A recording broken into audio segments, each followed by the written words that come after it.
होय, तुम्ही अगदी बरोबर ऐकलं. पुणे महानगरपालिकेच्या आयुक्त निवासस्थानासंदर्भात एक अत्यंत धक्कादायक असा प्रकार समोर आलेला आहे. खरं तर आयुक्तांचा अधिकृत सरकारी बंगला म्हणजे शासकीय मालमत्ता, म्हणजेच तुमच्या टॅक्सच्या पैशातून उभारलेली संपत्ती.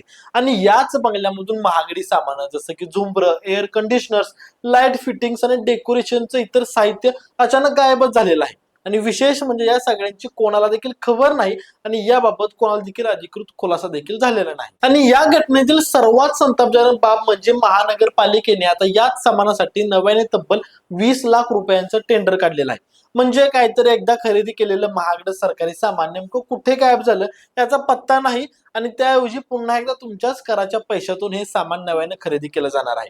शहरामध्ये नागरिकांना अजून देखील आरोग्य, पाणी, रस्ते अशा मूलभूत सुविधा मिळत नाहीत.